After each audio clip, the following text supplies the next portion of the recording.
ಇಲ್ಲಿ ನಾವು ವಿವರಿಸುವ ಮಾಹಿತಿ ಕೇವಲ ಶೈಕ್ಷಣಿಕ ಉದ್ದೇಶಕ್ಕಾಗಿ ಮಾತ್ರ. ಹಾಗೂ ನಾವು ವಿವರಿಸುವ ಮಾಹಿತಿಯನ್ನು ಯಾರಾದರೂ ಅನುಸರಿಸುವ ಮೊದಲು ಪರಿಣಿತ ತಜ್ಞರನ್ನು ಅಥವಾ ಪರಿಣಿತ ವೈದ್ಯರನ್ನು ಭೇಟಿ ನೀಡಿ. ಹಾಗೂ ನಾವು ಚರ್ಚಿಸುವ ಅಥವಾ ವಿವರಿಸುವ ಮಾಹಿತಿಯಿಂದ ಆಗುವ ಅನಾನುಕೂಲಗಳಿಗೆ ಆರೋಗ್ಯ ಕನ್ನಡ ಪಾಡ್ಕಾಸ್ಟ್ ಆಗಲಿ ಆರೋಗ್ಯ ಕನ್ನಡ ಪಾಡ್ಕಾಸ್ಟ್ನ ಮಾಲೀಕರಾಗಲಿ ಜವಾಬ್ದಾರರಲ್ಲ.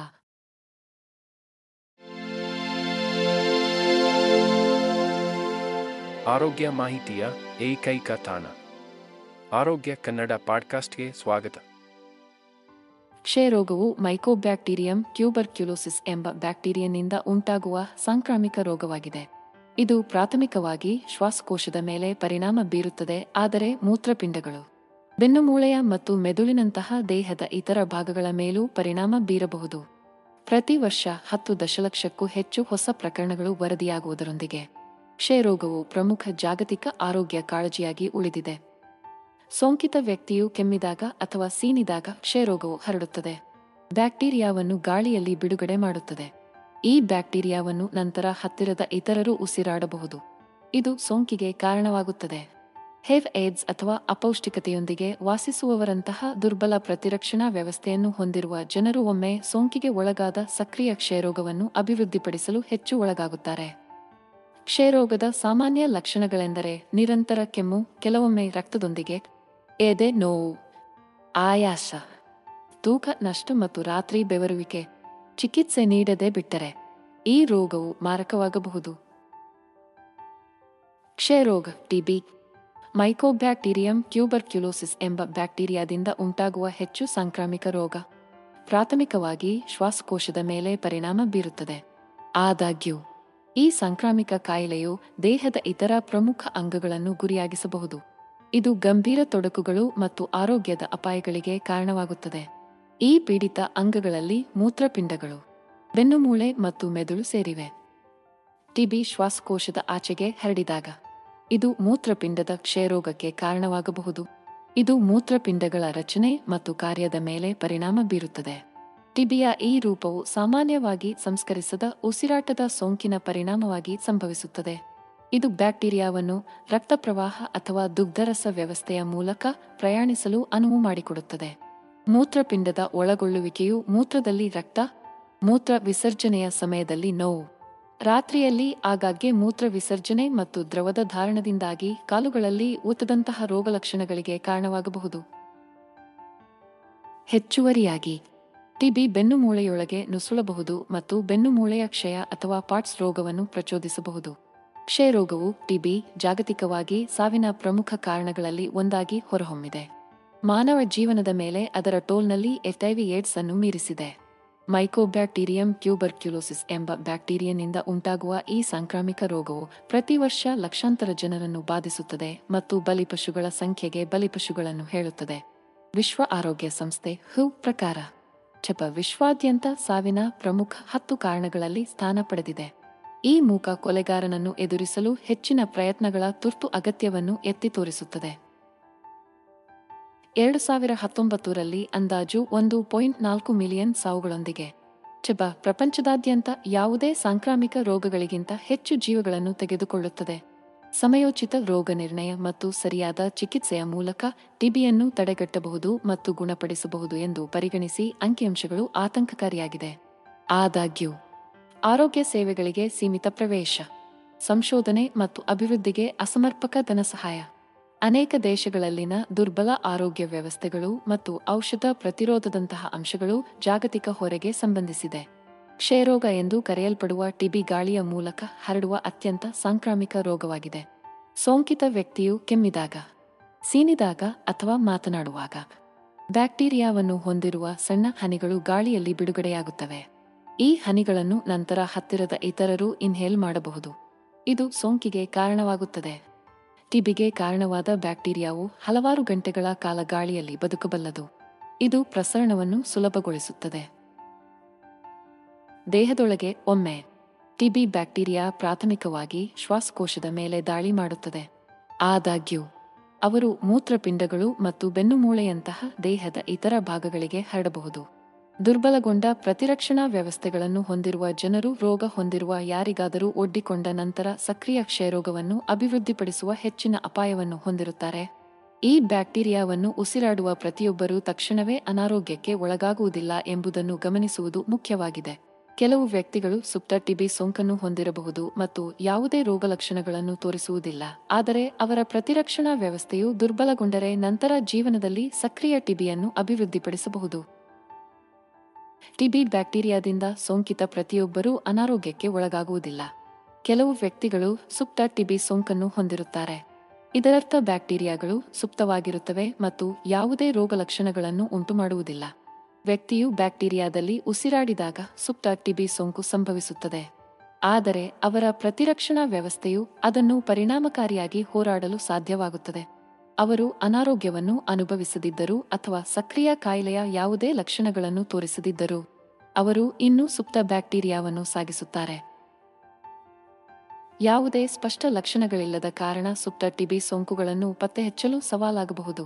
ಸೋಂಕಿತ ವ್ಯಕ್ತಿಗೆ ತಾನು ಕ್ಷಯರೋಗಕ್ಕೆ ತುತ್ತಾಗಿದ್ದೇನೆ ಎಂದು ತಿಳಿದಿರುವುದಿಲ್ಲ. ಆದಾಗ್ಯೂ ಕೆಲವು ಅಂಶಗಳು ಸುಪ್ತ ಕ್ಷಯರೋಗವನ್ನು ಕಾಲಾನಂತರದಲ್ಲಿ ಸಕ್ರಿಯ ಕಾಯಿಲೆಯಾಗಿ ಅಭಿವೃದ್ಧಿಪಡಿಸುವ ಅಪಾಯವನ್ನು ಹೆಚ್ಚಿಸಬಹುದು. ಹೆವ್ ಏಡ್ಸ್ ಅಥವಾ ಮಧುಮೇಹದಂತಹ ಪರಿಸ್ಥಿತಿಗಳಿಂದಾಗಿ ದುರ್ಬಲಗೊಂಡ ಪ್ರತಿರಕ್ಷಣಾ ವ್ಯವಸ್ಥೆಯನ್ನು ಹೊಂದಿರುವುದು, ಇಮ್ಯುನೊಸಪ್ರೆಸಿವ್ ಔಷಧಿಗಳ ಸೇವನೆ ಅಥವಾ ಕಿಕ್ಕಿರಿದ ಮತ್ತು ಕಳಪೆ ಗಾಳಿ ಪರಿಸರದಲ್ಲಿ ವಾಸಿಸುವುದು ಇವುಗಳಲ್ಲಿ ಸೇರಿವೆ. ಕ್ಷಯರೋಗವು ಟಿಬಿ ಅತ್ಯಂತ ಸಾಂಕ್ರಾಮಿಕ ಬ್ಯಾಕ್ಟೀರಿಯಾದ ಸೋಂಕು. ಇದು ಪ್ರಾಥಮಿಕವಾಗಿ ಶ್ವಾಸಕೋಶದ ಮೇಲೆ ಪರಿಣಾಮ ಬೀರುತ್ತದೆ, ಆದರೆ ದೇಹದ ಇತರ ಭಾಗಗಳಿಗೆ ಹರಡಬಹುದು. ಟಿಬಿಯ ಸಾಮಾನ್ಯ ಲಕ್ಷಣಗಳಲ್ಲಿ ಒಂದು ನಿರಂತರ ಕೆಮ್ಮು 2 ವಾರಗಳಿಗಿಂತ ಹೆಚ್ಚು ಕಾಲ ಇರುತ್ತದೆ. ಈ ಕೆಮ್ಮು ಕಫ ಅಥವಾ ಲೋಳೆಯನ್ನು ಉಂಟುಮಾಡಬಹುದು ಮತ್ತು ಎದೆನೋವಿನೊಂದಿಗೆ ಇರುತ್ತದೆ, ವಿಶೇಷವಾಗಿ ಉಸಿರಾಡುವಾಗ ಅಥವಾ ಕೆಮ್ಮುವಾಗ. ತೂಕ ನಷ್ಟವು ಟಿಬಿಯ ಮತ್ತೊಂದು ಹೇಳುವ ಸಂಕೇತವಾಗಿದೆ, ಏಕೆಂದರೆ ಸೋಂಕು ಸಾಮಾನ್ಯವಾಗಿ ಹಸಿವಿನ ನಷ್ಟವನ್ನು ಉಂಟುಮಾಡುತ್ತದೆ ಮತ್ತು ಆಹಾರದಿಂದ ಪೋಷಕಾಂಶಗಳನ್ನು ಹೀರಿಕೊಳ್ಳುವಲ್ಲಿ ತೊಂದರೆ ಉಂಟಾಗುತ್ತದೆ. ದೇಹದ ಪ್ರತಿರಕ್ಷಣಾ ಪ್ರತಿಕ್ರಿಯೆಯು ಸೋಂಕಿನ ವಿರುದ್ಧ ಹೋರಾಡುವುದರಿಂದ ಆಯಾಸ ಮತ್ತು ದೌರ್ಬಲ್ಯವು ಸಾಮಾನ್ಯ ಲಕ್ಷಣಗಳಾಗಿವೆ. ಹೆಚ್ಚುವರಿಯಾಗಿ ಟಿಬಿ ಹೊಂದಿರುವ ವ್ಯಕ್ತಿಗಳು ದೀರ್ಘಕಾಲದ ಜ್ವರವನ್ನು ಅನುಭವಿಸಬಹುದು. ಇದು ಕಡಿಮೆ ದರ್ಜೆಯಿಂದ ಉನ್ನತ ದರ್ಜೆಯ ತಾಪಮಾನದವರೆಗೆ ಇರುತ್ತದೆ. ರಾತ್ರಿಯ ಬೆವರುವಿಕೆಗಳು ಮತ್ತೊಂದು ವಿಶಿಷ್ಟ ಲಕ್ಷಣವಾಗಿದ್ದು, ಸುತ್ತುವರಿದ ತಾಪಮಾನವು ಹೆಚ್ಚಿಲ್ಲದಿದ್ದರೂ ಸಹ ನಿದ್ರೆಯ ಸಮಯದಲ್ಲಿ ವಿಪರೀತ ಬೆವರುವಿಕೆ ಸಂಭವಿಸುತ್ತದೆ. ಟಿಬಿ ಅಥವಾ ಕ್ಷಯರೋಗವು ಅದರ ಸಾಂಕ್ರಾಮಿಕ ಸ್ವಭಾವ ಮತ್ತು ಹೆಚ್ಚಿನ ಮರಣ ಪ್ರಮಾಣಗಳಿಂದಾಗಿ ದೀರ್ಘಕಾಲದಿಂದ ಜಾಗತಿಕ ಆರೋಗ್ಯ ಕಾಳಜಿಯಾಗಿದೆ. ಆದಾಗ್ಯೂ ಈ ಕಾಯಿಲೆಯಿಂದ ಬಳಲುತ್ತಿರುವವರಿಗೆ ಆಶಾದಾಯಕವಾಗಿದೆ, ಏಕೆಂದರೆ ಇದು ಸೂಕ್ತ ಚಿಕಿತ್ಸೆಯಿಂದ ಗುಣಪಡಿಸಬಹುದು. ಟಿಬಿಯನ್ನು ಯಶಸ್ವಿಯಾಗಿ ನಿಭಾಯಿಸುವ ಕೀಲಿಯು ಹಲವಾರು ಪ್ರತಿಜೀವಕಗಳ ಸಂಯೋಜನೆಯಲ್ಲಿದೆ. ಇದು ಸಾಮಾನ್ಯವಾಗಿ ಹಲವಾರು ತಿಂಗಳುಗಳವರೆಗೆ ದೀರ್ಘಾವಧಿಯಲ್ಲಿ ಸತತವಾಗಿ ತೆಗೆದುಕೊಳ್ಳಲಾಗುತ್ತದೆ. ಟಿಬಿ ಚಿಕಿತ್ಸೆಯಲ್ಲಿ ಮೊದಲ ಹಂತವು ಸೋಂಕನ್ನು ಉಂಟುಮಾಡುವ ಬ್ಯಾಕ್ಟೀರಿಯಾದ ನಿರ್ದಿಷ್ಟ ತಳಿಯನ್ನು ಗುರುತಿಸುವುದನ್ನು ಒಳಗೊಂಡಿರುತ್ತದೆ. ಇದು ನಿರ್ಣಾಯಕವಾಗಿದೆ, ಏಕೆಂದರೆ ವಿಭಿನ್ನ ತಳಿಗಳು ವಿಭಿನ್ನ ಮಟ್ಟದ ಪ್ರತಿಜೀವಕ ಪ್ರತಿರೋಧವನ್ನು ಪ್ರದರ್ಶಿಸಬಹುದು. ಸ್ಟ್ರೈನ್ ಅನ್ನು ಗುರುತಿಸಿದ ನಂತರ ಆರೋಗ್ಯ ವೃತ್ತಿಪರರು ಬ್ಯಾಕ್ಟೀರಿಯಾದ ವಿರುದ್ಧ ಗರಿಷ್ಠ ಪರಿಣಾಮಕಾರಿತ್ವವನ್ನು ಖಚಿತಪಡಿಸಿಕೊಳ್ಳಲು ಬಹು ಪ್ರತಿಜೀವಕಗಳನ್ನು ಸಂಯೋಜಿಸುವ ಸೂಕ್ತವಾದ ಕಟ್ಟುಪಾಡುಗಳನ್ನು ಸೂಚಿಸುತ್ತಾರೆ. ಈ ವಿಧಾನವು ಚಿಕಿತ್ಸೆಯ ಸಮಯದಲ್ಲಿ ಹೊರಹೊಮ್ಮುವ ಔಷಧ ನಿರೋಧಕ ತಳಿಗಳ ಅಪಾಯವನ್ನು ಗಣನೀಯವಾಗಿ ಕಡಿಮೆ ಮಾಡುತ್ತದೆ. ಟಿಬಿಯನ್ನು ಪರಿಣಾಮಕಾರಿಯಾಗಿ ಗುಣಪಡಿಸಲು ನಿಗದಿತ ಚಿಕಿತ್ಸಾ ಯೋಜನೆಯನ್ನು ಅನುಸರಿಸುವುದು ಅತ್ಯಗತ್ಯ. ರೋಗಿಗಳು ತಮ್ಮ ಔಷಧಿಗಳನ್ನು ನಿಯಮಿತವಾಗಿ ತೆಗೆದುಕೊಳ್ಳಬೇಕು ಮತ್ತು ಪೂರ್ಣಗೊಳ್ಳುವ ಮೊದಲು ಅವರು ಉತ್ತಮ ಭಾವನೆಯನ್ನು ಹೊಂದಿದ್ದರೂ ಸಹ ಸಂಪೂರ್ಣ ಕೋರ್ಸ್ ಅನ್ನು ಪೂರ್ಣಗೊಳಿಸಬೇಕು. ಸಕ್ರಿಯ ಕ್ಷಯರೋಗ ಟಿಬಿ ಹೊಂದಿರುವ ವ್ಯಕ್ತಿಯು ಚಿಕಿತ್ಸೆ ನೀಡದೆ ಬಿಟ್ಟರೆ ಸಾರ್ವಜನಿಕ ಆರೋಗ್ಯಕ್ಕೆ ಗಮನಾರ್ಹ ಅಪಾಯವನ್ನು ಉಂಟುಮಾಡಬಹುದು. ವರ್ಷಕ್ಕೆ 10-15 ಜನರಿಗೆ ಸೋಂಕು ತಗಲುತ್ತದೆ. ಟಿಬಿ ಒಂದು ಸಾಂಕ್ರಾಮಿಕ ಬ್ಯಾಕ್ಟೀರಿಯಾದ ಕಾಯಿಲೆಯಾಗಿದ್ದು, ಅದು ಪ್ರಾಥಮಿಕವಾಗಿ ಶ್ವಾಸಕೋಶದ ಮೇಲೆ ಪರಿಣಾಮ ಬೀರುತ್ತದೆ, ಆದರೆ ದೇಹದ ಇತರ ಭಾಗಗಳ ಮೇಲೂ ಪರಿಣಾಮ ಬೀರುತ್ತದೆ. ಸೋಂಕಿತ ವ್ಯಕ್ತಿಯು ಕೆಮ್ಮಿದಾಗ, ಸೀನುವಾಗ ಅಥವಾ ಮಾತನಾಡುವಾಗ ಇದು ಗಾಳಿಯ ಮೂಲಕ ಹರಡುತ್ತದೆ. ಬ್ಯಾಕ್ಟೀರಿಯಾವನ್ನು ಹೊಂದಿರುವ ಸಣ್ಣ ಹನಿಗಳನ್ನು ಬಿಡುಗಡೆ ಮಾಡುತ್ತದೆ. ಸಕ್ರಿಯ ಟಿಬಿ ಹೊಂದಿರುವ ಯಾರಾದರೂ ಸರಿಯಾದ ವೈದ್ಯಕೀಯ ಚಿಕಿತ್ಸೆಯನ್ನು ಪಡೆಯದಿದ್ದರೆ ಅವರು ಸೂಪರ್ ಸ್ಪ್ರೆಡರ್ ಎ ಎಂದು ಕರೆಯಲ್ಪಡುತ್ತಾರೆ. ಈ ಪದವು ಸರಾಸರಿ ರೋಗಿಗಳಿಗಿಂತ ಹೆಚ್ಚಿನ ಸಂಖ್ಯೆಯ ಜನರಿಗೆ ಸೋಂಕನ್ನು ಹರಡುವ ವ್ಯಕ್ತಿಗಳನ್ನು ಸೂಚಿಸುತ್ತದೆ. ಅದರ ಅತ್ಯಂತ ಸಾಂಕ್ರಾಮಿಕ ಸ್ವಭಾವದ ಕಾರಣ. ಚಿಕಿತ್ಸೆ ಪಡೆಯದ ಚಬೆಯೊಂದಿಗಿನ ಒಬ್ಬ ವ್ಯಕ್ತಿಯು ನಿಕಟ ಸಾಮೀಪ್ಯದಲ್ಲಿ ಅನೇಕ ಇತರರಿಗೆ ತ್ವರಿತವಾಗಿ ಸೋಂಕು ತಗುಲಿಸಬಹುದು ಮತ್ತು ಸಮುದಾಯಗಳಲ್ಲಿ ಅಥವಾ ಇಡೀ ಪ್ರದೇಶಗಳಲ್ಲಿ ಏಕಾಏಕಿ ಕಾರಣವಾಗಬಹುದು. ಇಂತಹ ಚಿಕಿತ್ಸೆ ಪಡೆಯದ ಪ್ರಕರಣಗಳ ಪರಿಣಾಮಗಳು ಸಾರ್ವಜನಿಕ ಆರೋಗ್ಯ ಅಧಿಕಾರಿಗಳು ಮತ್ತು ವಿಶ್ವಾದ್ಯಂತ ಆರೋಗ್ಯ ರಕ್ಷಣಾ ವ್ಯವಸ್ಥೆಗಳಿಗೆ ಚಿಂತಾಜನಕವಾಗಿವೆ. ಟಿಬಿ ಅಥವಾ ಕ್ಷಯರೋಗವು ಹೆಚ್ಚು ಸಾಂಕ್ರಾಮಿಕ ರೋಗವಾಗಿದ್ದು, ಇದು ಪ್ರಪಂಚದಾದ್ಯಂತ ಕಡಿಮೆ ಮತ್ತು ಮಧ್ಯಮ ಆದಾಯದ ದೇಶಗಳನ್ನು ಪೀಡಿಸುತ್ತಲೇ ಇದೆ. ಈ ಮಾರಣಾಂತಿಕ ಸೋಂಕನ್ನು ಎದುರಿಸಲು ಜಾಗತಿಕ ಪ್ರಯತ್ನಗಳಲ್ಲಿ ಗಮನಾರ್ಹ ಪ್ರಗತಿಯ ಹೊರತಾಗಿಯೂ, ಇದು ಈ ಪ್ರದೇಶಗಳಲ್ಲಿ ಪ್ರಮುಖ ಸಾರ್ವಜನಿಕ ಆರೋಗ್ಯ ಕಾಳಜಿಯಾಗಿ ಉಳಿದಿದೆ. ಆರೋಗ್ಯ ಸೌಲಭ್ಯಗಳಿಗೆ ಸೀಮಿತ ಪ್ರವೇಶ, ಕಿಕ್ಕಿರಿದ ಜೀವನ ಪರಿಸ್ಥಿತಿಗಳು ಮತ್ತು ಕಳಪೆ ನೈರ್ಮಲ್ಯವು ಸಂಪನ್ಮೂಲ ನಿರ್ಬಂಧಿತ ಪ್ರದೇಶಗಳಲ್ಲಿ ಟಿಬಿಯ ಹೆಚ್ಚಿನ ಸಂಭವಕ್ಕೆ ಕೊಡುಗೆ ನೀಡುತ್ತದೆ. ಆದಾಗ್ಯೂ, ಟಿಬಿಯು ಪ್ರಪಂಚದ ಎಲ್ಲಿಯಾದರೂ ಸಂಭವಿಸಬಹುದು ಎಂದು ಗುರುತಿಸುವುದು ಬಹಳ ಮುಖ್ಯ. ಈ ರೋಗವು ಸಾಮಾಜಿಕ, ಆರ್ಥಿಕ ಸ್ಥಿತಿ ಅಥವಾ ಭೌಗೋಳಿಕ ಸ್ಥಳದ ಆಧಾರದ ಮೇಲೆ ತಾರತಮ್ಯ ಮಾಡುವುದಿಲ್ಲ. ಸುಧಾರಿತ ಆರೋಗ್ಯ ವ್ಯವಸ್ಥೆಯನ್ನು ಹೊಂದಿರುವ ಹೆಚ್ಚಿನ ಆದಾಯದ ದೇಶಗಳು ಸಹ ಇದರ ಪ್ರಭಾವದಿಂದ ನಿರೋಧಕವಾಗಿಲ್ಲ. ವಾಸ್ತವವಾಗಿ, ಇತ್ತೀಚಿನ ಏಕಾಏಕಿ ವಲಸೆ ಮತ್ತು ಬ್ಯಾಕ್ಟೀರಿಯಾದ ಔಷಧ ನಿರೋಧಕ ತಳಿಗಳ ಹೊರಹೊಮ್ಮುವಿಕೆಯಂತಹ ಅಂಶಗಳಿಂದ ಅಭಿವೃದ್ಧಿ ಹೊಂದಿದ ರಾಷ್ಟ್ರಗಳಲ್ಲಿ ಚಬೆಯ ಪುನರುತ್ಥಾನವನ್ನು ಎತ್ತಿ ತೋರಿಸಿದೆ. ಆದ್ದರಿಂದ ಎಲ್ಲಾ ದೇಶಗಳು ತಮ್ಮ ಜನಸಂಖ್ಯೆಯೊಳಗೆ ಟಿಬಿಯನ್ನು ತಡೆಗಟ್ಟುವ ಮತ್ತು ನಿಯಂತ್ರಿಸುವ ಪ್ರಯತ್ನಗಳಿಗೆ ಆದ್ಯತೆ ನೀಡುವುದು ಕಡ್ಡಾಯವಾಗಿದೆ. ಎಚ್ಐವಿ ಏಡ್ಸ್ನೊಂದಿಗೆ ವಾಸಿಸುವವರಂತಹ ದುರ್ಬಲ ಪ್ರತಿರಕ್ಷಣಾ ವ್ಯವಸ್ಥೆಯನ್ನು ಹೊಂದಿರುವ ಜನರು ಸಕ್ರಿಯ ಕ್ಷಯರೋಗವನ್ನು ಟಿಬಿ ಅಭಿವೃದ್ಧಿಪಡಿಸುವ ಅಪಾಯವನ್ನು ಎದುರಿಸುತ್ತಾರೆ. ಟಿಬಿ ಮೈಕೋಬ್ಯಾಕ್ಟೀರಿಯಂ ಟ್ಯೂಬರ್ಕ್ಯುಲೋಸಿಸ್ ಎಂಬ ಬ್ಯಾಕ್ಟೀರಿಯಾದಿಂದ ಉಂಟಾಗುತ್ತದೆ ಮತ್ತು ಪ್ರಾಥಮಿಕವಾಗಿ ಶ್ವಾಸಕೋಶದ ಮೇಲೆ ಪರಿಣಾಮ ಬೀರುತ್ತದೆ. ಯಾರಾದರೂ ಟಿಬಿಯನ್ನು ಸಂಕುಚಿತಗೊಳಿಸಬಹುದಾದರೂ, ರಾಜಿ ಮಾಡಿಕೊಂಡ ಪ್ರತಿರಕ್ಷಣಾ ವ್ಯವಸ್ಥೆಯನ್ನು ಹೊಂದಿರುವ ವ್ಯಕ್ತಿಗಳು ರೋಗದ ಸಕ್ರಿಯ ರೂಪವನ್ನು ಅಭಿವೃದ್ಧಿಪಡಿಸಲು ಹೆಚ್ಚು ಒಳಗಾಗುತ್ತಾರೆ. ದೇಹದಲ್ಲಿ ಬ್ಯಾಕ್ಟೀರಿಯಾಗಳು ಅನಿಯಂತ್ರಿತವಾಗಿ ಗುಣಿಸಿದಾಗ ಇದು ಸಂಭವಿಸುತ್ತದೆ. ಇದು ಕೆಮ್ಮು, ಎದೆ ನೋವು ಮತ್ತು ತೂಕ ನಷ್ಟದಂತಹ ರೋಗಲಕ್ಷಣಗಳಿಗೆ ಕಾರಣವಾಗುತ್ತದೆ. ಸೋಂಕುಗಳು ಮತ್ತು ರೋಗಗಳ ವಿರುದ್ಧ ಹೋರಾಡಲು ಕಾರಣವಾಗಿರುವ SID4 ಜೀವಕೋಶಗಳ ಮೇಲೆ ದಾಳಿ ಮಾಡುವ ಮೂಲಕ HIV ಏಡ್ಸ್ ಪ್ರತಿರಕ್ಷಣಾ ವ್ಯವಸ್ಥೆಯನ್ನು ದುರ್ಬಲಗೊಳಿಸುತ್ತದೆ. ಕ್ಷಯರೋಗದಂತಹ ರೋಗಕಾರಕಗಳ ವಿರುದ್ಧ ಕಡಿಮೆಯಾದ ರಕ್ಷಣೆಯೊಂದಿಗೆ ಆರೋಗ್ಯಕರ ಪ್ರತಿರಕ್ಷಣಾ ವ್ಯವಸ್ಥೆಯನ್ನು ಹೊಂದಿರುವವರಿಗೆ ಹೋಲಿಸಿದರೆ HIV ಪಾಸಿಟಿವ್ ವ್ಯಕ್ತಿಗಳು ಚಪ ಅನ್ನು ಸಂಕುಚಿತಗೊಳಿಸುವ ಹೆಚ್ಚಿನ ಅಪಾಯವನ್ನು ಹೊಂದಿರುತ್ತಾರೆ. ಇದಲ್ಲದೆ, ಒಮ್ಮೆ HIV ಮತ್ತು ಕ್ಷಯರೋಗದಿಂದ ಸೋಂಕಿಗೆ ಒಳಗಾದ ಜನರು ತಮ್ಮ ದುರ್ಬಲಗೊಂಡ ವಿನಾಯಿತಿಯಿಂದಾಗಿ ಸುಪ್ತ, ನಿಷ್ಕ್ರಿಯ ಚಪ ಸೋಂಕಿನಿಂದ ಸಕ್ರಿಯ ಕಾಯಿಲೆಗೆ ಪ್ರಗತಿ ಹೊಂದುವ ಸಾಧ್ಯತೆಯಿದೆ. ಕೈಕುಲುಕುವುದು ಅಥವಾ ಪಾತ್ರೆಗಳನ್ನು ಹಂಚಿಕೊಳ್ಳುವುದು ಮುಂತಾದ ಸಾಂದರ್ಭಿಕ ಸಂಪರ್ಕದ ಮೂಲಕ ಟಿಬಿ ಹರಡುವುದಿಲ್ಲ. ಕ್ಷಯರೋಗವು ಟಿಬಿ ಮೈಕೋಬ್ಯಾಕ್ಟೀರಿಯಂ ಟ್ಯೂಬರ್ಕ್ಯುಲೋಸಿಸ್ ಎಂಬ ಬ್ಯಾಕ್ಟೀರಿಯಾದಿಂದ ಉಂಟಾಗುವ ಹೆಚ್ಚು ಸಾಂಕ್ರಾಮಿಕ ರೋಗವಾಗಿದೆ. ಇದು ಜಾಗತಿಕ ಆರೋಗ್ಯ ಕಾಳಜಿಯಾಗಿ ಉಳಿದಿದ್ದರೂ, ಅನಗತ್ಯ ಭಯ ಮತ್ತು ಕಳಂಕವನ್ನು ತಡೆಗಟ್ಟಲು ಅದರ ಪ್ರಸರಣದ ಸುತ್ತಲಿನ ಸಾಮಾನ್ಯ ತಪ್ಪು ಗ್ರಹಿಕೆಗಳನ್ನು ಹೋಗಲಾಡಿಸುವುದು ಅತ್ಯಗತ್ಯ. ವ್ಯಾಪಕವಾಗಿ ತಿಳಿದಿರಬೇಕಾದ ಒಂದು ಗಮನಾರ್ಹ ಸಂಗತಿಯೆಂದರೆ, ಟಿಬಿಯು ಸಾಂದರ್ಭಿಕ ಸಂಪರ್ಕದಿಂದ ಅಥವಾ ಹಸ್ತಲಾಗವ ಅಥವಾ ಪಾತ್ರೆಗಳನ್ನು ಹಂಚಿಕೊಳ್ಳುವಂತಹ ದೈನಂದಿನ ಚಟುವಟಿಕೆಗಳ ಮೂಲಕ ಹರಡುವುದಿಲ್ಲ.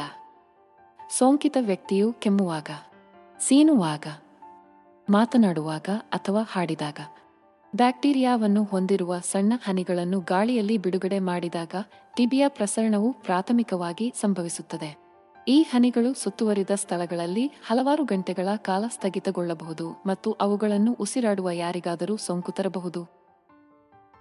ಬಫಿಗಾ ಲಸಿಕೆಯನ್ನು ಬ್ಯಾಸಿಲಸ್ ಕ್ಯಾಲ್ಮೆಟ್ಟಾ ಗುರಿನ್ ಲಸಿಕೆ ಎಂದು ಕರೆಯುತ್ತಾರೆ. ಇದು ಕ್ಷಯರೋಗದ ಟಿಬಿ ತೀವ್ರ ಸ್ವರೂಪಗಳ ವಿರುದ್ಧ ಮಕ್ಕಳನ್ನು ರಕ್ಷಿಸಲು ದೀರ್ಘಕಾಲ ಬಳಸಲ್ಪಟ್ಟಿದೆ. ಕ್ಷಯರೋಗವು ಪ್ರಾಥಮಿಕವಾಗಿ ಶ್ವಾಸಕೋಶದ ಮೇಲೆ ಪರಿಣಾಮ ಬೀರುವ ಬ್ಯಾಕ್ಟೀರಿಯಾದಿಂದ ಉಂಟಾಗುವ ಹೆಚ್ಚು ಸಾಂಕ್ರಾಮಿಕ ರೋಗವಾಗಿದೆ. ಇದು ಚಿಕ್ಕ ಮಕ್ಕಳಲ್ಲಿ ವಿಶೇಷವಾಗಿ ವಿನಾಶಕಾರಿಯಾಗಿದೆ. ಇದು ತೊಡಕುಗಳು ಮತ್ತು ಸಾವಿಗೆ ಕಾರಣವಾಗುತ್ತದೆ. ಬಫಿಗಾ ಲಸಿಕೆಯನ್ನು 1920ರ ದಶಕದಲ್ಲಿ ಅಭಿವೃದ್ಧಿಪಡಿಸಲಾಯಿತು ಮತ್ತು ಇದು ಮೈಕೋಬ್ಯಾಕ್ಟೀರಿಯಂ ಬೋವಿಸ್ನ ದುರ್ಬಲವಾದ ಸ್ಟ್ರೈನ್ನಿಂದ ತಯಾರಿಸಲ್ಪಟ್ಟಿದೆ. ಇದು ಮಾನವರಲ್ಲಿ ಚಪೆಯನ್ನು ಉಂಟುಮಾಡುವ ಬ್ಯಾಕ್ಟೀರಿಯಂಗೆ ನಿಕಟ ಸಂಬಂಧ ಹೊಂದಿದೆ. ಫುಲ್ ಪ್ರೂಫ್ ಅಲ್ಲದಿದ್ದರೂ, ಬಫಿಗಾ ಲಸಿಕೆಯು ಮಕ್ಕಳಲ್ಲಿ ಟಿಬಿಯ ತೀವ್ರತರವಾದ ಪ್ರಕರಣಗಳನ್ನು ತಡೆಗಟ್ಟುವಲ್ಲಿ ಪರಿಣಾಮಕಾರಿ ಎಂದು ಸಾಬೀತಾಗಿದೆ. ಲಸಿಕೆ ಹಾಕಿದ ಶಿಶುಗಳು ಮೆನಿಂಜೈಟಿಸ್ ಅಥವಾ ಮಿಲಿಯರಿ ಟಿಬಿಯಂತಹ ಕ್ಷಯರೋಗದ ಪ್ರಸರಣ ರೂಪಗಳನ್ನು ಅಭಿವೃದ್ಧಿಪಡಿಸುವ ಅಪಾಯವನ್ನು ಕಡಿಮೆ ಮಾಡುತ್ತದೆ ಎಂದು ಅಧ್ಯಯನಗಳು ತೋರಿಸಿವೆ. ಒಬ್ಬ ವ್ಯಕ್ತಿಯು ಹುಟ್ಟಿದ ಸ್ವಲ್ಪ ಸಮಯದ ನಂತರ ಅಥವಾ ಬಾಲ್ಯದಲ್ಲಿಯೇ ಟಿಬಿ ಸೋಂಕಿಗೆ ಒಳಗಾದಾಗ ಈ ತೀವ್ರ ಅಭಿವ್ಯಕ್ತಿಗಳು ಹೆಚ್ಚಾಗಿ ಸಂಭವಿಸುತ್ತವೆ. ಟಿಬಿ ಅಥವಾ ಕ್ಷಯರೋಗವು ಹೆಚ್ಚು ಸಾಂಕ್ರಾಮಿಕ ಬ್ಯಾಕ್ಟೀರಿಯಾದ ಸೋಂಕಾಗಿದ್ದು, ಇದು ಪ್ರಾಥಮಿಕವಾಗಿ ಶ್ವಾಸಕೋಶದ ಮೇಲೆ ಪರಿಣಾಮ ಬೀರುತ್ತದೆ, ಆದರೆ ದೇಹದ ಇತರ ಭಾಗಗಳ ಮೇಲೂ ಪರಿಣಾಮ ಬೀರುತ್ತದೆ. ಟಿಬಿ ಹರಡುವುದನ್ನು ತಡೆಗಟ್ಟಲು ಮತ್ತು ಯಶಸ್ವಿ ಚೇತರಿಕೆ ಖಚಿತಪಡಿಸಿಕೊಳ್ಳಲು ಆರಂಭಿಕ ರೋಗನಿರ್ಣಯ ಮತ್ತು ತ್ವರಿತ ಚಿಕಿತ್ಸೆಯು ನಿರ್ಣಾಯಕವಾಗಿದೆ. ಅದೃಷ್ಟವಶಾತ್ ಟಿಬಿಗೆ ಕಾರಣವಾಗುವ ಬ್ಯಾಕ್ಟೀರಿಯಾ ಮೈಕೋಬ್ಯಾಕ್ಟೀರಿಯಂ ಕ್ಷಯರೋಗದ ಉಪಸ್ಥಿತಿಯನ್ನು ಗುರುತಿಸಲು ಆರೋಗ್ಯ ವೃತ್ತಿಪರರು ಬಳಸುವ ಹಲವಾರು ರೋಗನಿರ್ಣಯ ಪರೀಕ್ಷೆಗಳು ಲಭ್ಯವಿವೆ. ಟಿಬಿ ರೋಗನಿರ್ಣಯಕ್ಕೆ ಒಂದು ಸಾಮಾನ್ಯ ಪರೀಕ್ಷೆಯು ಮಂಟೌಕ್ಸ್ ಟ್ಯೂಬರ್ಕ್ಯುಲಿನ್ ಸ್ಕಿನ್ ಟೆಸ್ಟ್ (TST) ಎಂದು ಕರೆಯಲ್ಪಡುವ ಚರ್ಮದ ಪರೀಕ್ಷೆಯಾಗಿದೆ.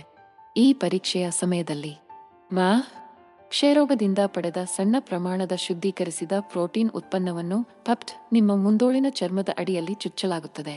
48-72 ಗಂಟೆಗಳ ನಂತರ ನೀವು ಈ ಹಿಂದೆ ಟಿಬಿ ಬ್ಯಾಕ್ಟೀರಿಯಾಕ್ಕೆ ಒಡ್ಡಿಕೊಂಡಿದ್ದರೆ ಇಂಜೆಕ್ಷನ್ ಸೈಟ್ನಲ್ಲಿ ನೀವು ಉಬ್ಬುಗಳನ್ನು ಬೆಳೆಸಿಕೊಳ್ಳುತ್ತೀರಿ. ಎಕ್ಸ್ಟ್ರಾ ಪಲ್ಮನರಿ ಟಿಬಿ ಶ್ವಾಸಕೋಶದ ಆಚೆ ಒಂದು ಸೈಲೆಂಟ್ ಮೆನೇಸ್. ಕ್ಷಯರೋಗವು ಟಿಬಿ ಸಾಮಾನ್ಯವಾಗಿ ಶ್ವಾಸಕೋಶದ ಸೋಂಕಿನೊಂದಿಗೆ ಸಂಬಂಧಿಸಿದೆ, ಆದರೆ ಇದು ದೇಹದ ಇತರ ಅಂಗಗಳ ಮೇಲೂ ಪರಿಣಾಮ ಬೀರುತ್ತದೆ ಎಂಬುದು ಅನೇಕ ಜನರಿಗೆ ತಿಳಿದಿಲ್ಲ. ಎಕ್ಸ್ಟ್ರಾ ಪಲ್ಮನರಿ ಟಿಬಿ ಎಂದು ಕರೆಯಲ್ಪಡುವ ಈ ರೋಗವು ದುಗ್ಧರಸ ಗ್ರಂಥಿಗಳು, ಮೂಳೆಗಳು ಮತ್ತು ಹೊಟ್ಟೆಯಂತಹ ಪ್ರದೇಶಗಳನ್ನು ಗುರಿಯಾಗಿಸುತ್ತದೆ. ಶ್ವಾಸಕೋಶದ ಟಿಬಿಗೆ ಹೋಲಿಸಿದರೆ ಕಡಿಮೆ ಸಾಮಾನ್ಯವಾದ ಘಟನೆಯ ಹೊರತಾಗಿಯೂ ಹೆಚ್ಚುವರಿ ಶ್ವಾಸಕೋಶದ ಟಿಬಿ ರೋಗನಿರ್ಣಯ ಮತ್ತು ಚಿಕಿತ್ಸೆಯಲ್ಲಿ ವಿಶಿಷ್ಟ ಸವಾಲುಗಳನ್ನು ಒದಗಿಸುತ್ತದೆ. ದುಗ್ಧರಸ ಗ್ರಂಥಿಯ ಒಳಗೊಳ್ಳುವಿಕೆ ಹೆಚ್ಚುವರಿ ಶ್ವಾಸಕೋಶದ ಟಿಬಿಯ ಅತ್ಯಂತ ಪ್ರಚಲಿತ ಅಭಿವ್ಯಕ್ತಿಗಳಲ್ಲಿ ಒಂದಾಗಿದೆ. ಕ್ಷಯರೋಗಕ್ಕೆ ಕಾರಣವಾಗುವ ಬ್ಯಾಕ್ಟೀರಿಯಾಗಳು ರಕ್ತ ಪ್ರವಾಹ ಅಥವಾ ದುಗ್ಧರಸ ವ್ಯವಸ್ಥೆಯ ಮೂಲಕ ಈ ಸಣ್ಣ ಪ್ರತಿರಕ್ಷಣಾ ವ್ಯವಸ್ಥೆಯ ಕೇಂದ್ರಗಳನ್ನು ತಲುಪಲು ಹರಡಬಹುದು. ಊದಿಕೊಂಡ ದುಗ್ಧರಸ ಗ್ರಂಥಿಗಳು ಮೊದಲಿಗೆ ನೋವುರಹಿತವಾಗಿರುತ್ತವೆ, ಆದರೆ ಕಾಲಾನಂತರದಲ್ಲಿ ಕ್ರಮೇಣ ಹಿಗ್ಗುತ್ತವೆ. ರೋಗಲಕ್ಷಣಗಳನ್ನು ಗುರುತಿಸುವಲ್ಲಿ ಈ ವಿಳಂಬವು ಆರಂಭಿಕ ರೋಗನಿರ್ಣಯ ಮತ್ತು ಚಿಕಿತ್ಸೆಯನ್ನು ಪ್ರಾರಂಭಿಸಲು ಸವಾಲನ್ನು ಒದಗಿಸುತ್ತದೆ.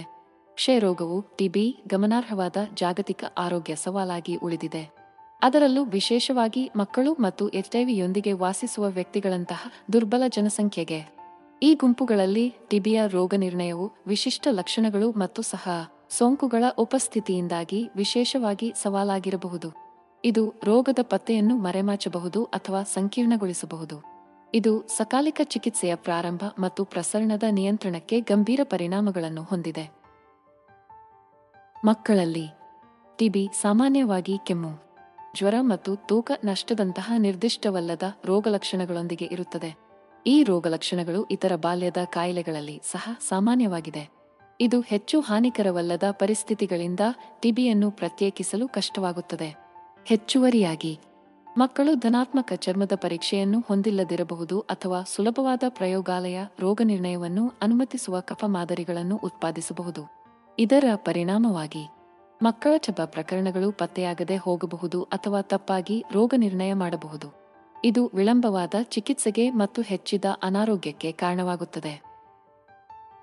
ಟಿಬಿ ಕ್ಷಯರೋಗ ದೀರ್ಘಕಾಲದವರೆಗೆ ವಿನಾಶಕಾರಿ ಕಾಯಿಲೆ ಎಂದು ಕರೆಯಲ್ಪಡುತ್ತದೆ, ಆದರೆ ಅದರ ಪರಿಣಾಮವು ವಿಶೇಷವಾಗಿ HIV/AIDS ವಾಸಿಸುವವರಲ್ಲಿ ತೀವ್ರವಾಗಿರುತ್ತದೆ. ವಾಸ್ತವವಾಗಿ, ಈ ಇಮ್ಯುನೋಡಿಫಿಷಿಯನ್ಸಿ ವೈರಸ್ ಹೊಂದಿರುವ ಜನರ ಸಾವಿನ ಪ್ರಮುಖ ಕಾರಣವಾಗಿ ಟಿಬಿಯನ್ನು ಈಗ ಗುರುತಿಸಲಾಗಿದೆ. ಈ ಎರಡು ಕಾಯಿಲೆಗಳ ಸಹಬಾಳ್ವೆಯು ಒಂದು ಕೆಟ್ಟ ಚಕ್ರವನ್ನು ಸೃಷ್ಟಿಸುತ್ತದೆ, ಅದು ಅವುಗಳ ಪರಿಣಾಮಗಳನ್ನು ವರ್ಧಿಸುತ್ತದೆ. ಜಾಗತಿಕ ಆರೋಗ್ಯ ಉಪಕ್ರಮಗಳಿಗೆ ಅಪಾರ ಸವಾಲುಗಳನ್ನು ಒಡ್ಡುತ್ತದೆ.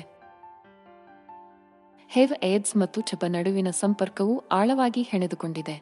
HIVಯಿಂದ ದುರ್ಬಲಗೊಂಡ ಪ್ರತಿರಕ್ಷಣಾ ವ್ಯವಸ್ಥೆಯನ್ನು ಹೊಂದಿರುವ ಜನರು ಆರೋಗ್ಯಕರ ಪ್ರತಿರಕ್ಷಣಾ ವ್ಯವಸ್ಥೆಯನ್ನು ಹೊಂದಿರುವವರಿಗಿಂತ ಟಿಬಿ ಬ್ಯಾಕ್ಟೀರಿಯಾವನ್ನು ಸಂಕುಚಿತಗೊಳಿಸುವುದಕ್ಕೆ ಹೆಚ್ಚು ಒಳಗಾಗುತ್ತಾರೆ. ಇದಲ್ಲದೆ, ಒಮ್ಮೆ ಟಿಬಿ ಸೋಂಕಿಗೆ ಒಳಗಾಗಿದ್ದರೆ HIV ಸೋಂಕಿಲ್ಲದ ಜನರಿಗೆ ಹೋಲಿಸಿದರೆ HIV ಹೊಂದಿರುವ ವ್ಯಕ್ತಿಗಳು ಸಕ್ರಿಯ ಕ್ಷಯರೋಗವನ್ನು ಅಭಿವೃದ್ಧಿಪಡಿಸುವ ಹೆಚ್ಚಿನ ಅಪಾಯವನ್ನು ಹೊಂದಿರುತ್ತಾರೆ.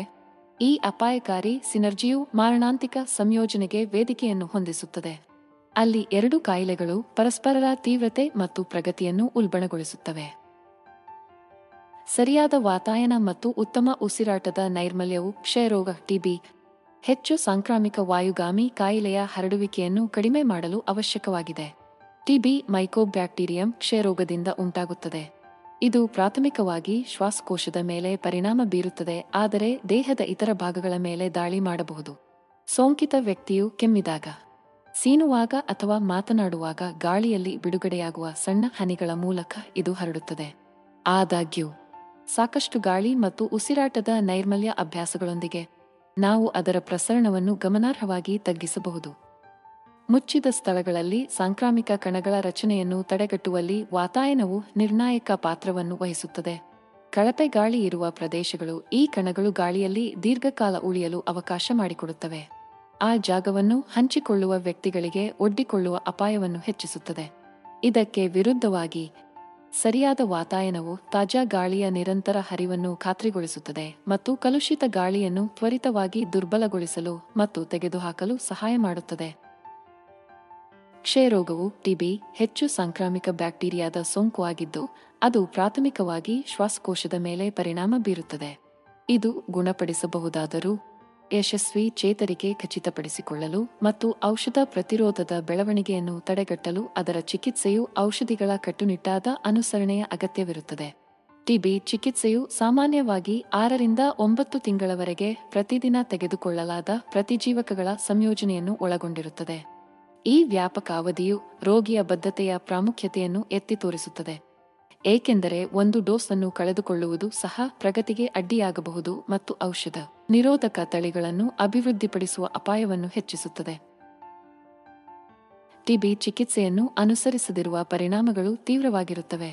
ಔಷಧಿಗಳ ಅಸಮರ್ಪಕ ಅಥವಾ ಅನಿಯಮಿತ ಬಳಕೆಯು ಚಿಕಿತ್ಸೆಯ ವೈಫಲ್ಯ, ಮರುಕಳಿಸುವಿಕೆ ಮತ್ತು ಸಮುದಾಯಗಳಲ್ಲಿ ಔಷಧ ನಿರೋಧಕ ತಳಿಗಳನ್ನು ಹರಡುವ ಸಾಧ್ಯತೆಯನ್ನು ಹೆಚ್ಚಿಸಬಹುದು.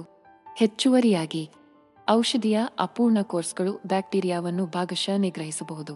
ಇದು ಐಸೋನಿಯಾಜಿಡ್ ಮತ್ತು ರಿಫಾಂಪಿಸಿನ್ನಂತಹ ಸಾಮಾನ್ಯವಾಗಿ ಬಳಸುವ ಔಷಧಿಗಳಿಗೆ ಹೊಂದಿಕೊಳ್ಳಲು ಮತ್ತು ಪ್ರತಿರೋಧವನ್ನು ಅಭಿವೃದ್ಧಿಪಡಿಸಲು ಅನುವು ಮಾಡಿಕೊಡುತ್ತದೆ.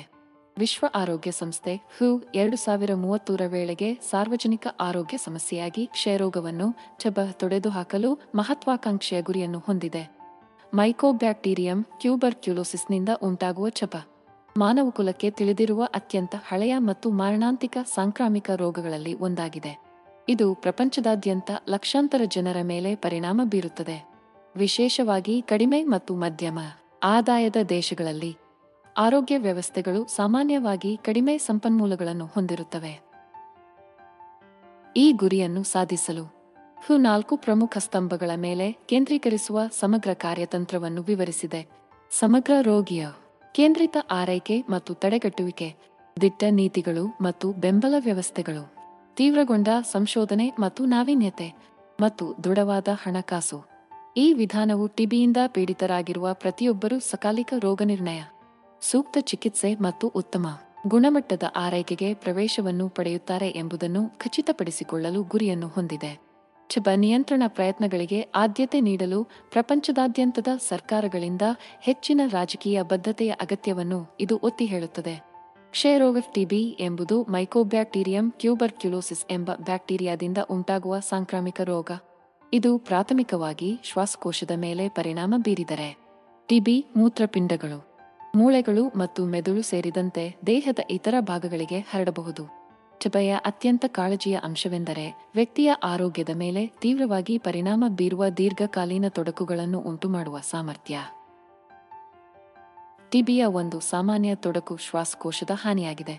ಬ್ಯಾಕ್ಟೀರಿಯಾವು ಶ್ವಾಸಕೋಶದ ಅಂಗಾಂಶವನ್ನು ಆಕ್ರಮಿಸುತ್ತದೆ ಮತ್ತು ನಾಶಪಡಿಸುತ್ತದೆ. ಇದು ಶಾಶ್ವತ ಗುರುತುಗೆ ಕಾರಣವಾಗುತ್ತದೆ. ಈ ಗಾಯವು ಶ್ವಾಸಕೋಶದ ಒಳಗೆ ಮತ್ತು ಹೊರಗೆ ಹರಿಯಲು ಗಾಳಿಯನ್ನು ಕಷ್ಟಕರವಾಗಿಸುತ್ತದೆ. ಇದರ ಪರಿಣಾಮವಾಗಿ ಶ್ವಾಸಕೋಶದ ಕಾರ್ಯವು ಕಡಿಮೆಯಾಗುತ್ತದೆ.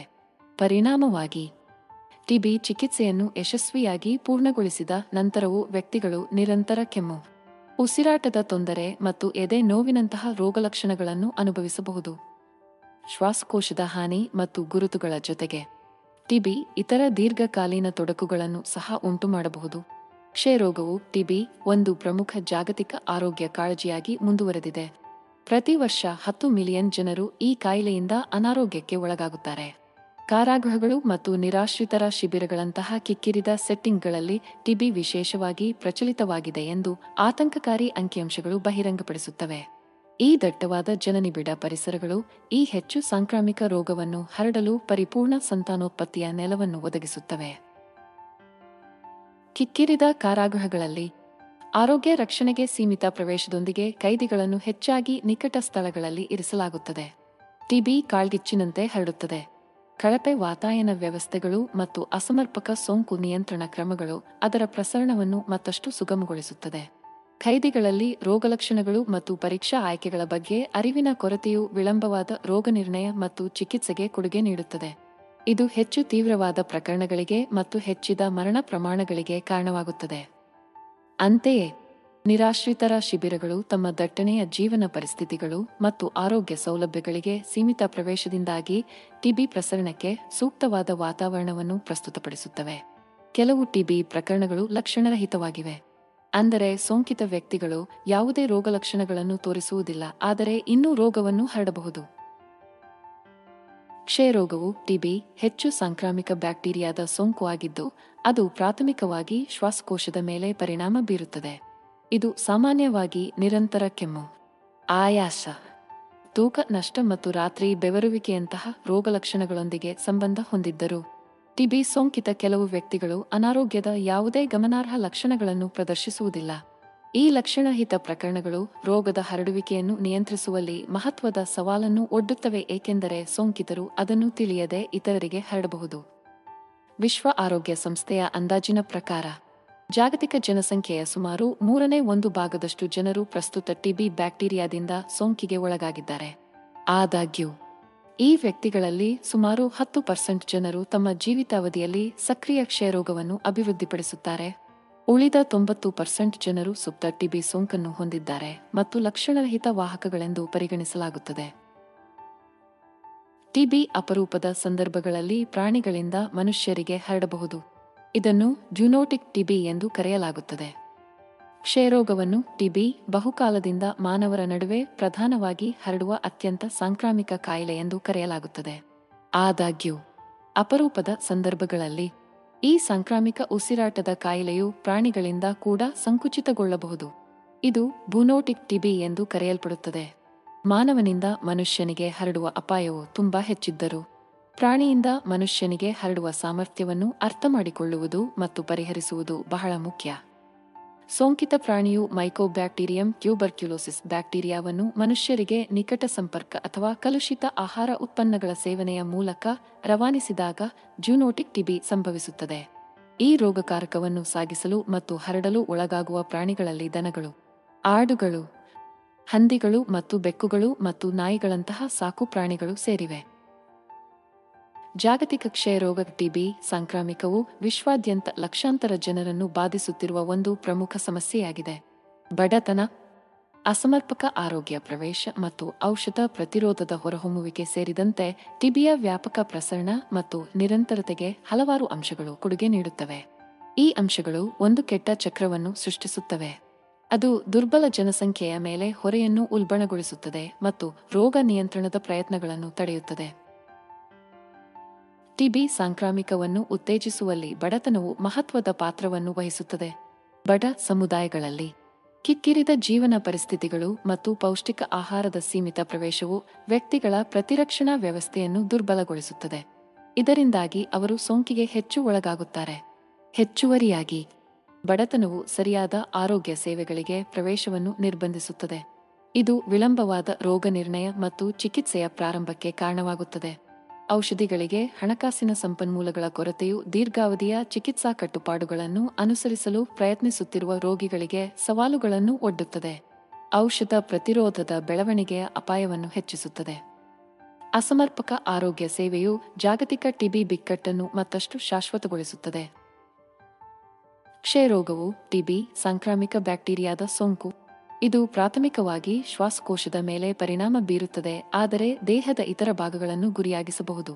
ಟಿಬಿಯು ಮಹತ್ವದ ಜಾಗತಿಕ ಆರೋಗ್ಯ ಕಾಳಜಿಯಾಗಿ ಉಳಿದಿದೆಯಾದರೂ ಪರಿಣಾಮಕಾರಿ ರೋಗನಿರ್ಣಯ ಮತ್ತು ಚಿಕಿತ್ಸಾ ಆಯ್ಕೆಗಳು ಲಭ್ಯವಿವೆ ಎಂಬುದನ್ನು ಒಪ್ಪಿಕೊಳ್ಳುವುದು ಅತ್ಯಗತ್ಯ. ಹೆಲ್ತ್ ಕೇರ್ ವೃತ್ತಿಪರರು ಈ ಸಾಂಕ್ರಾಮಿಕ ರೋಗವನ್ನು ಪತ್ತೆಹಚ್ಚುವಲ್ಲಿ ಮತ್ತು ಚಿಕಿತ್ಸೆ ನೀಡುವಲ್ಲಿ ನಿರ್ಣಾಯಕ ಪಾತ್ರವನ್ನು ವಹಿಸುತ್ತಾರೆ. ಸಾಮಾನ್ಯವಾಗಿ ವಿಶೇಷ ಟಿಬಿ ಚಿಕಿತ್ಸಾಲಯಗಳು ಅಥವಾ ಆರೋಗ್ಯ ಸೌಲಭ್ಯಗಳಲ್ಲಿ ಕೆಲಸ ಮಾಡುತ್ತಾರೆ. ಈ ಮೀಸಲಾದ ಚಿಕಿತ್ಸಾಲಯಗಳಲ್ಲಿ ಆರೋಗ್ಯ ವೃತ್ತಿಪರರು ಟಿಬಿಯನ್ನು ನಿಖರವಾಗಿ ಪತ್ತೆಹಚ್ಚಲು ಅಗತ್ಯವಿರುವ ನಿರ್ದಿಷ್ಟ ಜ್ಞಾನ ಮತ್ತು ಪರಿಣತಿಯನ್ನು ಹೊಂದಿದ್ದಾರೆ. ಅವರು ದೈಹಿಕ ಪರೀಕ್ಷೆಗಳು, ವೈದ್ಯಕೀಯ ಇತಿಹಾಸದ ಮೌಲ್ಯಮಾಪನಗಳು, ಕಫ ವಿಶ್ಲೇಷಣೆ ಮತ್ತು ಎದೆಯ ಎಕ್ಸ್ರಾ ಕಿರಣಗಳಂತಹ ಪ್ರಯೋಗಾಲಯ ಪರೀಕ್ಷೆಗಳು, ಹಾಗೆಯೇ ಅಗತ್ಯವಿದ್ದರೆ ಬ್ರಾಂಕೋಸ್ಕೋಪಿಯಂತಹ ವಿಶೇಷ ರೋಗನಿರ್ಣಯ ವಿಧಾನಗಳನ್ನು ಒಳಗೊಂಡಂತೆ ಸಮಗ್ರ ಮೌಲ್ಯಮಾಪನಗಳನ್ನು ನಡೆಸುತ್ತಾರೆ. ಈ ರೋಗನಿರ್ಣಯದ ಉಪಕರಣಗಳು ಮತ್ತು ತಂತ್ರಗಳನ್ನು ಬಳಸಿಕೊಳ್ಳುವ ಮೂಲಕ ಆರೋಗ್ಯ ವೃತ್ತಿಪರರು ಟಿಬಿಯ ಸಕ್ರಿಯ ಪ್ರಕರಣಗಳನ್ನು ತ್ವರಿತವಾಗಿ ಗುರುತಿಸಬಹುದು. ಒಮ್ಮೆ ಟಿಬಿ ರೋಗನಿರ್ಣಯ ಮಾಡಿದರೆ, ರೋಗಿಗಳು ಈ ವಿಶೇಷ ಚಿಕಿತ್ಸಾಲಯಗಳು ಅಥವಾ ಸೌಲಭ್ಯಗಳಲ್ಲಿ ಆರೋಗ್ಯ ವೃತ್ತಿಪರರ ಆರೈಕೆಯಲ್ಲಿ ಸೂಕ್ತ ಚಿಕಿತ್ಸೆಯನ್ನು ಪಡೆಯುತ್ತಾರೆ. ಕ್ಷಯರೋಗದ ಟಿಬಿ ಚಿಕಿತ್ಸೆ ಮತ್ತು ನಿರ್ವಹಣೆಗೆ ನೇರವಾಗಿ ಗಮನಿಸಿದ ಟ್ರೀಟ್ಮೆಂಟ್ ಶಾರ್ಟ್ ಕೋರ್ಸ್ ಡಾಟ್ಸ್ ತಂತ್ರವು ಹೆಚ್ಚು ಶಿಫಾರಸು ಮಾಡಲಾದ ವಿಧಾನವಾಗಿದೆ. ವಿಶ್ವ ಆರೋಗ್ಯ ಸಂಸ್ಥೆ WHO ಅಭಿವೃದ್ಧಿಪಡಿಸಿದ ಡಾಟ್ಸ್ ಟಿಬಿ ರೋಗಿಗಳು ನಿಯಮಿತ ಮತ್ತು ಮೇಲ್ವಿಚಾರಣೆಯ ಔಷಧಿ ಪ್ರಮಾಣವನ್ನು ಪಡೆಯುವುದನ್ನು ಖಚಿತಪಡಿಸಿಕೊಳ್ಳಲು ಗುರಿಯನ್ನು ಹೊಂದಿದೆ. ಔಷಧ ಪ್ರತಿರೋಧದ ಅಪಾಯವನ್ನು ಕಡಿಮೆ ಮಾಡುತ್ತದೆ ಮತ್ತು ಚಿಕಿತ್ಸೆಯ ಫಲಿತಾಂಶಗಳನ್ನು ಸುಧಾರಿಸುತ್ತದೆ. ಪ್ರತಿ ಡೋಸ್ ಸೇವನೆಯ ಸಮಯದಲ್ಲಿ ಆರೋಗ್ಯ ಕಾರ್ಯಕರ್ತರು ಅಥವಾ ತರಬೇತಿ ಪಡೆದ ಸಮುದಾಯದ ಸದಸ್ಯರು ನೇರ ವೀಕ್ಷಣೆಯ ಪ್ರಾಮುಖ್ಯತೆಯನ್ನು ಈ ತಂತ್ರವು ಒತ್ತಿ ಹೇಳುತ್ತದೆ. ಡಾಟ್ಸ್ ಕಾರ್ಯತಂತ್ರದ ಅಡಿಯಲ್ಲಿ ರೋಗಿಗಳು ತಮ್ಮ ಔಷಧಿಗಳನ್ನು ಆರೋಗ್ಯ ಸೌಲಭ್ಯದಲ್ಲಿ ಅಥವಾ ಅವರ ಸ್ವಂತ ಸಮುದಾಯಗಳಲ್ಲಿ ನೇರ ವೀಕ್ಷಣೆಯಲ್ಲಿ ತೆಗೆದುಕೊಳ್ಳಬೇಕಾಗುತ್ತದೆ. ಈ ವಿಧಾನವು ಚಿಕಿತ್ಸೆಯ ಕಟ್ಟುಪಾಡುಗಳ ಅನುಸರಣೆಯನ್ನು ಖಾತ್ರಿಗೊಳಿಸುತ್ತದೆ ಮತ್ತು ರೋಗಿಗಳು ಡೋಸೇಜ್ಗಳನ್ನು ಬಿಟ್ಟುಬಿಡುವುದನ್ನು ಅಥವಾ ಅಕಾಲಿಕವಾಗಿ ಚಿಕಿತ್ಸೆಯನ್ನು ನಿಲ್ಲಿಸುವುದನ್ನು ತಡೆಯುತ್ತದೆ. ರೋಗಿಗಳನ್ನು ನಿಕಟವಾಗಿ ಮೇಲ್ವಿಚಾರಣೆ ಮಾಡುವ ಮೂಲಕ ಆರೋಗ್ಯ ಪೂರೈಕೆದಾರರು ಚಿಕಿತ್ಸೆಯ ಸಮಯದಲ್ಲಿ ಉದ್ಭವಿಸಬಹುದಾದ ಯಾವುದೇ ಪ್ರತಿಕೂಲ ಪ್ರತಿಕ್ರಿಯೆಗಳು ಅಥವಾ ತೊಡಕುಗಳನ್ನು ತ್ವರಿತವಾಗಿ ಗುರುತಿಸಬಹುದು. ಸಕಾಲಿಕ ಹಸ್ತಕ್ಷೇಪವನ್ನು ಸಕ್ರಿಯಗೊಳಿಸಬಹುದು. ಡಾಟ್ಸ್ನ ಪ್ರಮುಖ ಅಂಶವೆಂದರೆ 4 ಶಕ್ತಿಶಾಲಿ ಟಿಬಿಯ ವಿರೋಧಿ ಔಷಧಗಳನ್ನು ಒಳಗೊಂಡಿರುವ ಪ್ರಮಾಣಿತ ಔಷಧ ಕಟ್ಟುಪಾಡು. ಕ್ಷಯರೋಗ ಎಂದು ಕರೆಯಲ್ಪಡುವ ಟಿಬಿ ಸಾವಿರಾರು ವರ್ಷಗಳಿಂದ ಮಾನವಕುಲವನ್ನು ಬಾಧಿಸುತ್ತಿರುವ ಪ್ರಾಚೀನ ಕಾಯಿಲೆಯಾಗಿದೆ. ಇತ್ತೀಚಿನ ಪುರಾತತ್ವಶಾಸ್ತ್ರದ ಆವಿಷ್ಕಾರಗಳು ಪ್ರಾಚೀನ ನಾಗರಿಕತೆಗಳ ಹಿಂದಿನ ಮಾನವ ಅವಶೇಷಗಳನ್ನು ಪತ್ತೆಹಚ್ಚಿವೆ. ಇದು ನಮ್ಮ ಪೂರ್ವಜರಲ್ಲಿ ಟಿಬಿ ಸೋಂಕಿನ ಉಪಸ್ಥಿತಿಯನ್ನು ಬಹಿರಂಗಪಡಿಸುತ್ತದೆ. ಈ ಸಂಶೋಧನೆಯು ಇತಿಹಾಸದುದ್ದಕ್ಕೂ ಈ ಸಾಂಕ್ರಾಮಿಕ ರೋಗದ ದೀರ್ಘಾಯುಷ್ಯ ಮತ್ತು ಹರಡುವಿಕೆಯ ಮೇಲೆ ಬೆಳಕು ಚೆಲ್ಲುತ್ತದೆ. ಅಂತಹ ಒಂದು ಮಹತ್ವದ ಆವಿಷ್ಕಾರವು ಈಜಿಪ್ಟ್ನಲ್ಲಿ ಸಂಭವಿಸಿದೆ. ಅಲ್ಲಿ ವಿಜ್ಞಾನಿಗಳು 3,000 ವರ್ಷಗಳ ಹಿಂದಿನ ಮಮ್ಮಿಗಳಲ್ಲಿ ಟಿಬಿಯ ಪುರಾವೆಗಳನ್ನು ಕಂಡುಕೊಂಡರು. ಈ ಆವಿಷ್ಕಾರಗಳು ಈ ಅವಧಿಯಲ್ಲಿ ಟಿಬಿಯು ವ್ಯಾಪಕವಾದ ಸಾಂಕ್ರಾಮಿಕ ರೋಗವಾಗಿರಬಹುದು ಎಂದು ಸೂಚಿಸುತ್ತದೆ. ಇದಲ್ಲದೆ ಅಸ್ಥಿಪಂಜರದ ಅವಶೇಷಗಳ ವಿಶ್ಲೇಷಣೆಯ ಮೂಲಕ ಪ್ರಾಚೀನ ಗ್ರೀಕ್ ಮತ್ತು ರೋಮನ್ ಜನಸಂಖ್ಯೆಯಲ್ಲಿ ಟಿಬಿ ಸೋಂಕಿನ ಇದೇ ರೀತಿಯ ಕುರುಹುಗಳನ್ನು ಕಂಡುಹಿಡಿಯಲಾಗಿದೆ.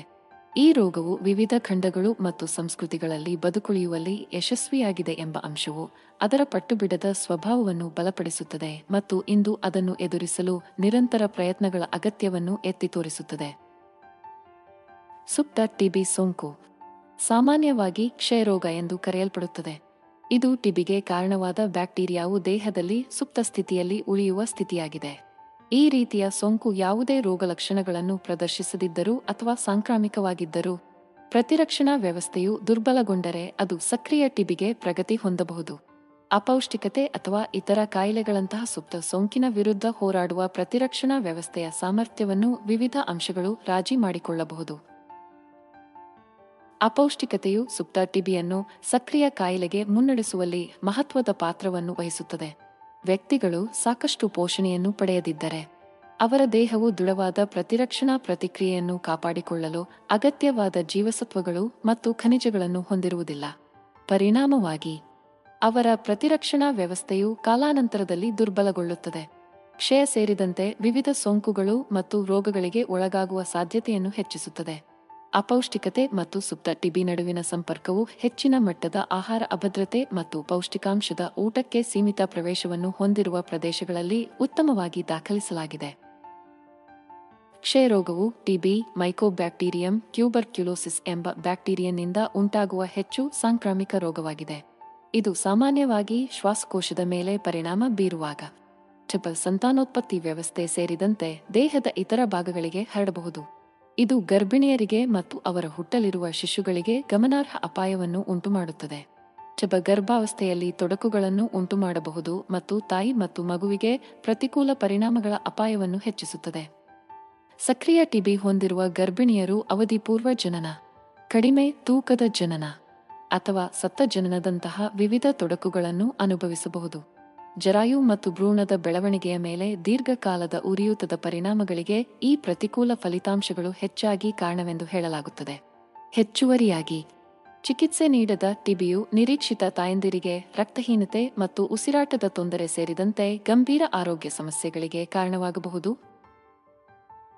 ಇದಲ್ಲದೆ, ಸಕ್ರಿಯ ಟಿಬಿ ಹೊಂದಿರುವ ತಾಯಂದಿರಿಗೆ ಜನಿಸಿದ ಶಿಶುಗಳು ಹೆರಿಗೆಯ ಸಮಯದಲ್ಲಿ ಲಂಬ ಪ್ರಸರಣದ ಮೂಲಕ ಜನ್ಮಜಾತ ಕ್ಷಯರೋಗವನ್ನು ಪಡೆಯುವ ಹೆಚ್ಚಿನ ಅಪಾಯವನ್ನು ಹೊಂದಿರುತ್ತವೆ. ಸಂತಾನೋತ್ಪತ್ತಿ ಅಂಗಗಳ ಮೇಲೆ ಪರಿಣಾಮ ಬೀರಿದರೆ ಪುರುಷರು ಮತ್ತು ಮಹಿಳೆಯರಲ್ಲಿ ಬಂಜೆತನವನ್ನು ಉಂಟುಮಾಡಬಹುದು. ಕ್ಷಯರೋಗ ಟಿಬಿ ಮೈಕೋಬ್ಯಾಕ್ಟೀರಿಯಂ ಟ್ಯೂಬರ್ಕ್ಯುಲೋಸಿಸ್ ಎಂಬ ಬ್ಯಾಕ್ಟೀರಿಯಾನಿಂದ ಉಂಟಾಗುವ ಹೆಚ್ಚು ಸಾಂಕ್ರಾಮಿಕ ರೋಗವು ಪ್ರಪಂಚದಾದ್ಯಂತ ಲಕ್ಷಾಂತರ ಜನರ ಮೇಲೆ ಪರಿಣಾಮ ಬೀರುತ್ತದೆ. ಶ್ವಾಸಕೋಶದ ಸೋಂಕಿನೊಂದಿಗೆ ಸಾಮಾನ್ಯವಾಗಿ ಸಂಬಂಧಿಸಿರುವಾಗ ಸಂತಾನೋತ್ಪತ್ತಿ ಅಂಗಗಳು ಸೇರಿದಂತೆ ದೇಹದ ಇತರ ಭಾಗಗಳಿಗೆ ಹರಡಬಹುದು. ಇದು ಸಂಭವಿಸಿದಾಗ ಪುರುಷರು ಮತ್ತು ಮಹಿಳೆಯರು ಇಬ್ಬರೂ ಬಂಜೆತನವನ್ನು ಅಭಿವೃದ್ಧಿಪಡಿಸುವ ಅಪಾಯವನ್ನು ಹೊಂದಿರುತ್ತಾರೆ. ಎಲ್ಲಾ ಟಿಬಿ ಪ್ರಕರಣಗಳಲ್ಲಿ 2-5% ಜನನಾಂಗದ ಸೋಂಕನ್ನು ಒಳಗೊಂಡಿರುತ್ತದೆ ಎಂದು ವಿಶ್ವ ಆರೋಗ್ಯ ಸಂಸ್ಥೆ ಅಂದಾಜಿಸಿದೆ. ಇದರ ಪರಿಣಾಮವಾಗಿ ಫಲವತ್ತತೆಯ ದರಗಳು ಅಥವಾ ಸಂಪೂರ್ಣ ಸಂತಾನಹೀನತೆ ಕಡಿಮೆಯಾಗುತ್ತದೆ. ಬ್ಯಾಕ್ಟೀರಿಯಾಗಳು ಸಂತಾನೋತ್ಪತ್ತಿ ಅಂಗಗಳನ್ನು ಆಕ್ರಮಿಸಿದಾಗ ಅವು ಬಂಜೆತನಕ್ಕೆ ಕಾರಣವಾಗುವ ವಿವಿಧ ತೊಡಕುಗಳನ್ನು ಉಂಟುಮಾಡಬಹುದು. ಪುರುಷರಲ್ಲಿ ಜನನಾಂಗದ ಟಿಬಿಯು ಸಾಮಾನ್ಯವಾಗಿ ಎಪಿಡಿಡೈಮಿಸ್ ಮತ್ತು ಪ್ರಾಸ್ಟೇಟ್ ಗ್ರಂಥಿಯ ಮೇಲೆ ಪರಿಣಾಮ ಬೀರುತ್ತದೆ ಮತ್ತು ಸೆಮಿನಲ್ ವೆಸಿಕಲ್ಸ್ ಮತ್ತು ವೃಷಣಗಳಂತಹ ಪಕ್ಕದ ಅಂಗಾಂಶಗಳಿಗೆ ಹರಡುತ್ತದೆ. ಕ್ಷಯರೋಗ ಎಂದು ಕರೆಯಲ್ಪಡುವ ಟಿಬಿ ಮೈಕೋಬ್ಯಾಕ್ಟೀರಿಯಂ ಟ್ಯೂಬರ್ಕ್ಯುಲೋಸಿಸ್ ಬ್ಯಾಕ್ಟೀರಿಯಾನಿಂದ ಉಂಟಾಗುವ ಹೆಚ್ಚು ಸಾಂಕ್ರಾಮಿಕ ರೋಗವಾಗಿದೆ. ಉಸಿರಾಟದ ಹನಿಗಳ ಮೂಲಕ ಮಾನವನಿಂದ ಮನುಷ್ಯನಿಗೆ ಹರಡುವಿಕೆಯೊಂದಿಗೆ ಸಾಮಾನ್ಯವಾಗಿ ಸಂಬಂಧಿಸಿರುವಾಗ, ಇತ್ತೀಚಿನ ಸಂಶೋಧನೆಯು ಸೋಂಕಿತ ಪ್ರಾಣಿಗಳಿಂದ ಕಲುಷಿತ ಹಾಲಿನ ಮೂಲಕ ಅನ್ನು ಹರಡುತ್ತದೆ ಎಂದು ಸೂಚಿಸುತ್ತದೆ. ಇದು ನಿರ್ದಿಷ್ಟವಾಗಿ ಗೋವಿನ ಟಿಬಿಯ ಹೆಚ್ಚಿನ ಪ್ರಾಬಲ್ಯವಿರುವ ಪ್ರದೇಶಗಳಲ್ಲಿ ಸಂಬಂಧಿಸಿದೆ, ಅಲ್ಲಿ ಕಚ್ಚಾ ಅಥವಾ ಪಾಶ್ಚರೀಕರಿಸದ ಹಾಲಿನ ಸೇವನೆಯು ಸಾಮಾನ್ಯವಾಗಿದೆ. ಗೋವಿನ ಟಿಬಿ ಪ್ರಾಥಮಿಕವಾಗಿ ಜಾನುವಾರುಗಳ ಮೇಲೆ ಪರಿಣಾಮ ಬೀರುತ್ತದೆ, ಆದರೆ ಇತರ ಪ್ರಾಣಿಗಳು ಮತ್ತು ಮನುಷ್ಯರಿಗೂ ಹರಡಬಹುದು. ಸೋಂಕಿತ ಹಸುಗಳು ಅನಾರೋಗ್ಯದ ಯಾವುದೇ ಲಕ್ಷಣಗಳನ್ನು ತೋರಿಸದಿರಬಹುದು. ಅದರ ಮೂಲದಲ್ಲಿ ರೋಗವನ್ನು ಗುರುತಿಸಲು ಮತ್ತು ನಿಯಂತ್ರಿಸಲು ಕಷ್ಟವಾಗುತ್ತದೆ. ಮನುಷ್ಯರು ಸೋಂಕಿತ ಹಸುಗಳಿಂದ ಹಾಲು ಅಥವಾ ಡೈರಿ ಉತ್ಪನ್ನಗಳನ್ನು ಸೇವಿಸಿದಾಗ ಅವರು ಸ್ವತಃ ಬೋವಿನ್ ಟಿಬಿ ಸೋಂಕಿಗೆ ಒಳಗಾಗುತ್ತಾರೆ. ಹಾಲು ಕರೆಯುವ ಮತ್ತು ಸಂಸ್ಕರಣೆಯ ಸಮಯದಲ್ಲಿ ಸರಿಯಾದ ನೈರ್ಮಲ್ಯ ಕಾರ್ಯವಿಧಾನಗಳನ್ನು ಅನುಸರಿಸದಿದ್ದರೆ ಬ್ಯಾಕ್ಟೀರಿಯಂ ವಾರಗಳವರೆಗೆ ಹಸಿ ಹಾಲಿನಲ್ಲಿ ಬದುಕಬಲ್ಲದು. ಈ ಸಂಶೋಧನೆಯ ಪರಿಣಾಮಗಳು ವಿಶ್ವಾದ್ಯಂತ ಸಾರ್ವಜನಿಕ ಆರೋಗ್ಯ ಸಂಸ್ಥೆಗಳಿಗೆ ಮಹತ್ವದ್ದಾಗಿದೆ.